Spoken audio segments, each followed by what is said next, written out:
Hello दोस्तों, कैसे हो? उम्मीद आप सब अच्छे होंगे। मैं हूं आपका दोस्त रोहित बालियान। यदि आप पहली बार हमारे चैनल पर विजिट कर रहे हैं, तो जीरो टू हीरो हमारी एक प्लेलिस्ट है, जिसमें शेयर मार्केट क्या है, शेयर मार्केट में काम कैसे होता है, कंपनी आईपीओ लेके क्यों आती है, कंपनी बहुत सारे रेशो के बारे में बताती रहती है, उनका क्या मतलब है, शेयर मार्केट में काम करते हुए बहुत सारे टैक्स लगते हैं, वो टैक्स किस प्रकार के हैं, कंपनी का फाइनेंशियल मीन्स फंडामेंटल कैसे देखते हैं, टेक्निकल कैसे देखते हैं, वो सारी जानकारी आपको जीरो टू हीरो प्लेलिस्ट में मिल जाएगी। दोस्तों, पिछले पार्ट में हमने जो डिस्कशन किया था वो ये किया था कि कंपनी आईपीओ लेके क्यों आती है। यदि आपने पिछला पार्ट नहीं देखा तो पहले आप पिछला पार्ट देखिए। दोस्तों, अब ये तो डिसाइड हो गया कि कंपनी ने जो ऑप्शन चुना था वो चुना था कि कंपनी को जो है आईपीओ लेके आना है। आज के पार्ट में हम ये डिस्कस करेंगे कि आईपीओ का फुल प्रोसेस क्या है। ठीक है, आईपीओ मीन्स कैसे लाएगी कंपनी। तो कंपनी जब आईपीओ लेके आती है, जो कंपनी का सबसे पहला काम है वो काम है मर्चेंट बैंक की नियुक्ति करना। सबसे पहला प्रोसीजर है। यदि कंपनी को आईपीओ लेके आना है अपना, ठीक है, तो कंपनी का जो सबसे पहला काम है वो काम क्या है? मर्चेंट बैंक की नियुक्ति करना। ठीक है, मर्चेंट बैंक को लीड मैनेजर भी बोलते हैं या फिर बुक रनिंग लीड मैनेजर भी बोला जाता है। ठीक है, अब यहाँ पे बात आई कि भाई मर्चेंट बैंक है, वो मर्चेंट बैंक क्या है, क्या काम करेंगे, वो किस प्रकार से मदद करेंगे कंपनी की आईपीओ लाने में। तो जो मर्चेंट बैंक होते हैं वो क्या काम करेंगे? सबसे पहले कंपनी का ड्यू डिलिजेंस करेंगे वो। ठीक है, और ड्यू डिलिजेंस सर्टिफिकेट देंगे कंपनी को।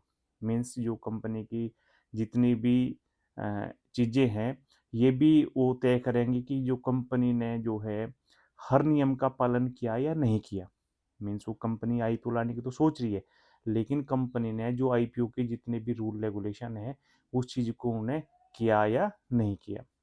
जो जो मर्चेंट बैंक का जो सबसे इम्पोर्टेंट काम है, सबसे इम्पोर्टेंट काम है, उनमें से एक काम है डीआरएचपी तैयार करना। अब दोस्तों पूछोगे आप ये डीआरएचपी क्या है? डीआरएचपी है ड्राफ्ट रेड हेयरिंग प्रोस्पेक्ट्स। इसमें जो है एक डॉक्यूमेंट होता है ये, इसमें हम आगे चर्चा करेंगे कि डीआरएचपी में क्या क्या चीजें होती है। ठीक है, उसके बाद में जो मर्चेंट बैंक का नेक्स्ट काम है वो है शेयर अंडर राइट करना। मीन्स वो जितने भी कंपनी के मीन्स कंपनी कुछ शेयर जो है खरीदेगी या पब्लिक को देगी, वो क्या होगा शेयर का, सारी चीजें वो जो है वो कंपनी के साथ में शेयर अंडर राइट करेंगे। मर्चेंट बैंक का जो एक और महत्वपूर्ण काम है वो है प्राइस बैंड तैयार करना। कंपनी के साथ मिल करके एक प्राइस बैंड तैयार होता है। सब हम एक उदाहरण दे रहे हैं, जैसे मान लो कंपनी आईपीओ लेकर आती है, तो जो उसका सब्सक्राइब करेंगे फर्स्ट टाइम, जो आम पब्लिक उसे लेना चाहेंगे, तो उन्हें वो एक बैंड तैयार करेंगे उनके लिए, प्राइस बैंड। जैसे मैं उदाहरण बता दूं आपको, 100 रुपए से लगा के 120 रुपए तक एक मतलब अपर बैंड और एक लोअर बैंड तैयार करेंगे। ठीक है, कि आम जो जनता है जब वो अपनी सब्सक्रिप्शन अपना शेयर बेचना चाह रही है कंपनी पहली बार, तो उनके लिए एक कोई फिक्स प्राइस एक नहीं रखा जाता। ये नहीं रखा जाता है कि आपको 100 रुपये में लेना है हमारा शेयर, ऐसा नहीं होता। उनके लिए एक बैंड तैयार किया जाता है। एक मीन्स जैसे मान लो 100 रुपये से लगा के 120 रुपये तक जनता चाहेगी, 100 रुपये भी में भी इच्छा कर सकती है शेयर को लेने की, 110 रुपये में भी इच्छा कर सकते हैं लेने की, ये 120 रुपये में भी इच्छा कर सकते हैं लेने की। ठीक है, मतलब एक प्राइस बैंड वो तैयार करेंगे कि भाई जो है, जो हम पहली बार हम दे रहे हैं किसी को शेयर, उसमें वो एक फिक्स शेयर की कीमत नहीं बताएंगे, वो एक बैंड तैयार करेंगे। उसके बारे में भी हम आगे और ज्यादा चर्चा करेंगे इसके बारे में। ठीक है, और कंपनी के जितना भी रोड शो हो गया, उसका जितना भी मार्केटिंग हो गया, प्रमोशन हो गया, वो सारा काम भी जो है मर्चेंट बैंक की देख रेख में होगा।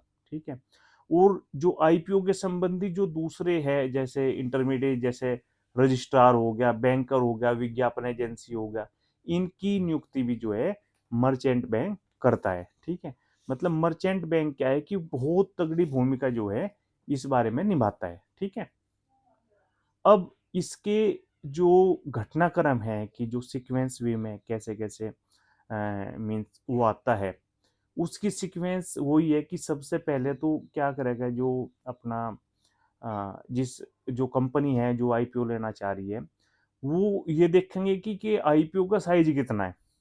ठीक है, यदि आईपीओ का साइज छोटा है तो एक मर्चेंट बैंक ही काम चला लेगा, लेकिन यदि मान लो ज्यादा बड़ा आईपीओ आ रहा है, ठीक है, तो एक से ज्यादा मर्चेंट बैंक भी नियुक्त हो सकते हैं। ठीक है, कंपनी की साइड से ये सब क्या है, सबसे पहले काम कंपनी का ही है। ठीक है, उसके बाद में जो मर्चेंट बैंक है उसके ये क्या करेंगे, सेबी को एक रजिस्ट्रेशन स्टेटमेंट एप्लीकेशन देंगे। ठीक है, कि भाई हम जो है ऐसे ऐसे है और हम जो है आईपीओ लाने की हमें जरूरत क्यों पड़ रही है। ठीक है, वो एक सेबी को एक तरह की एप्लीकेशन देंगे। ठीक है, रजिस्ट्रेशन स्टेटमेंट बोलते हैं उसे, कि कंपनी की वित्त स्थिति क्या है। ठीक है, और कंपनियों की आईपीओ लाने की क्यों रिक्वायरमेंट है। अब जो है गेंद आएगी सेबी के पाले में। जो हमने बताया था सेबी मतलब security exchange board of India. ठीक है, ये जो है उस एप्लीकेशन को देखेगी, रजिस्ट्रेशन स्टेटमेंट मिलने के बाद में ये उसे मंजूरी देगी कि आईपीओ कंपनी ला सकती है या नहीं ला सकती। ठीक है, सपोज करो ने उन्हें क्या है मंजूरी दे दी। ठीक है, अब जो मर्चेंट बैंक है वो क्या करेगा, तैयार डीआरएचपी तैयार करेगा। डीआरएचपी में क्या होता है कि ये डीआरएचपी जो है ये पब्लिक के साथ शेयर किया जाता है। ठीक है, डीआरएचपी क्या है कि ये आम पब्लिक के साथ में शेयर किया जाएगा, क्योंकि उससे अब से पहले ये प्राइवेट कंपनी थी, बहुत सारी चीजें आम पब्लिक को पता नहीं, उसकी फाइनेंशियल स्थिति का नहीं पता। ठीक है, तो क्योंकि कंपनी जो है आम पब्लिक से पैसा उठा रही है, आम पब्लिक को अपनी हिस्सेदारी दे करके उसके बदले उनसे पैसा ले रही है, तो उन्हें क्या है कंपनी की ये मतलब एक बाउंड है, एक तरह से कंपनी मजबूर है अपनी हर जानकारी जो है आम पब्लिक को देने के लिए। इसे ही मोटा मोटा डीआरएचपी बोला जाता है। ठीक है, अब इसमें क्या क्या जानकारी होती है, सबसे पहला तो आईपीओ का साइज, कि भाई आईपीओ कितने बड़े साइज का है। ठीक है, मतलब हम कितना पैसे आईपीओ के थ्रू उठा रहे हैं। ठीक है, उसके बाद में शेयरों की संख्या, कि कितने नंबर ऑफ शेयर है, कितने नंबर ऑफ शेयर जो है हम इसमें जो है देंगे, आम पब्लिक को देंगे। ठीक है, कंपनी इश्यू लेके क्यों आ रही है, भाई आईपीओ तो लेकर आ रही है लेकिन उसका रीजन बताना पड़ेगा, कि भाई उसका मतलब क्या है, जो ये पैसे उठाएंगे वो इसके बदले वो कंपनी कहाँ खर्च करेगी।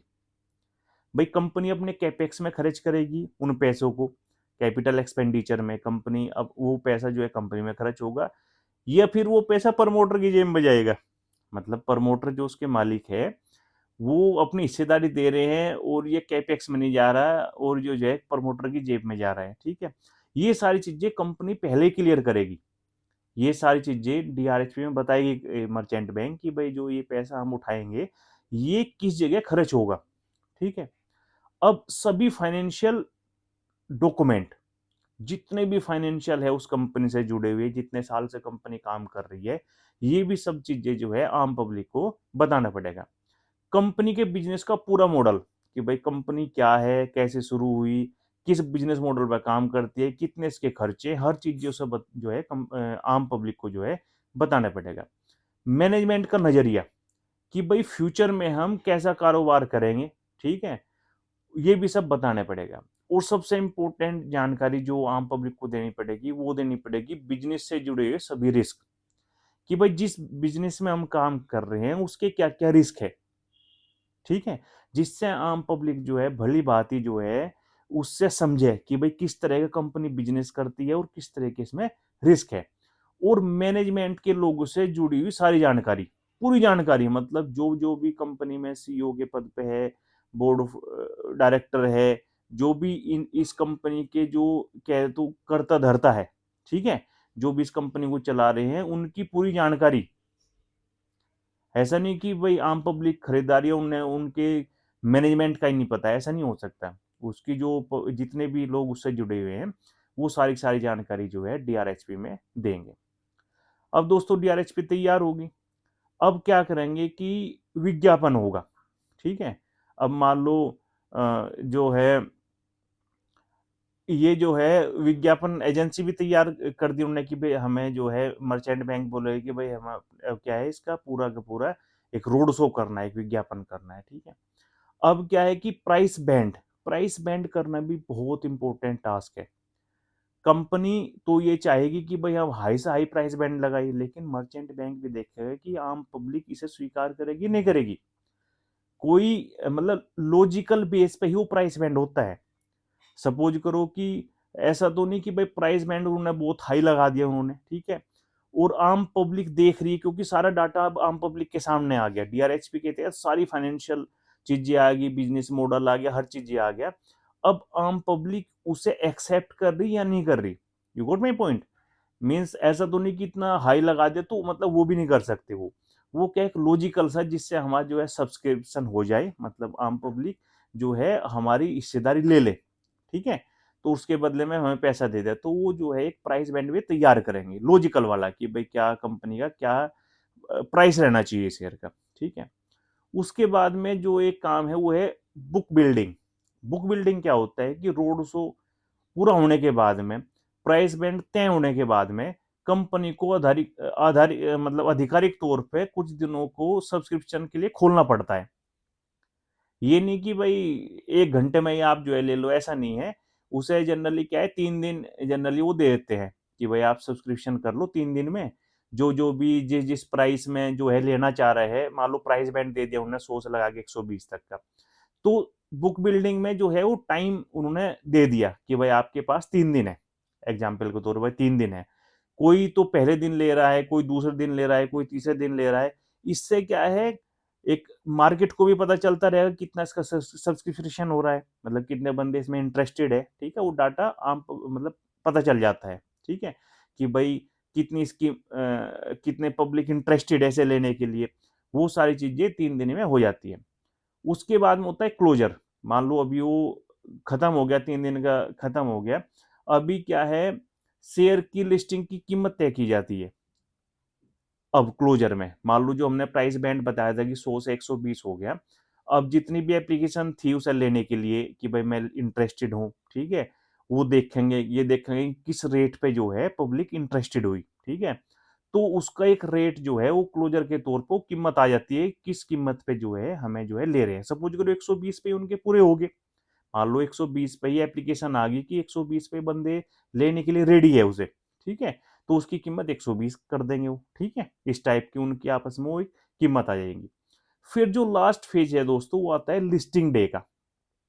लिस्टिंग डे मीन्स वो शेयर, अभी तो क्या है कि पहली बार दिया था, अब वो शेयर मार्केट में लिस्टिंग होना है। अभी वो खरीदी बिक्री उसकी शुरू होगी, ठीक है, सेकेंडरी मार्केट में जाएगा बेसिकली वो। पहला तो वही थे जिसने आईपीओ लिया, वे बंदे थे। अभी क्या है, जो लिस्टिंग डे होगा वो शेयर जो है एनएससी बीएससी जहां भी वो लिस्टिंग हुआ है उस दिन वो लिस्ट हो जाएगा। और उस दिन जो उसका प्राइस होगा वो होगा डिमांड और सप्लाई के आधार पे, क्योंकि नए नए बंदे भी आ गए अभी। भाई जिसे बंदे को नहीं मिला था सपोज करो आईपीओ में वो शेयर, ठीक है, क्योंकि वो शेयर अब शेयर मार्केट में लिस्टिंग हो रहा है। तो ऐसा भी हो सकता है कि भाई मुझे आईपीओ में तो मिला नहीं, ठीक है, 120 में तो मिला नहीं, अब फिर भी मुझे कंपनी पसंद है वो।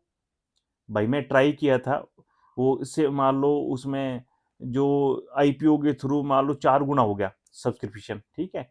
मोटा मोटी सी बात है कि 4 में से 1 को मिलेगा शेयर वो। अब मान लो 3 बंदों को नहीं मिला, तो जिस दिन लिस्टिंग होगी और किसी बंदों को प्राइस पसंद आ रहा है वो, और वो किसी भी भाव पे ले जाना लेना चाह रहे हैं शेयर को, पता चला वो 150 रुपये पे लिस्ट हो गया, ठीक है। तो उस दिन वो किस रेट पे होगा, वो होगा डिमांड और सप्लाई के आधार पे कि उस दिन लिस्टिंग डे वाले दिन जो है कितने बंदे जो है लेने के लिए तैयार है फिर भी, ठीक है, और कितने बेचने के लिए तैयार है। उसके बाद में भाव जो है अप एंड डाउन ऐसे चलता रहेगा। दोस्तों आई होप आपको समझ में आया होगा कि जो मर्चेंट बैंक है उनकी कितनी अच्छी भूमिका और महत्वपूर्ण भूमिका है आईपीओ लाने में, ठीक है। नेक्स्ट पार्ट में हम इससे आगे जो है कवर करेंगे।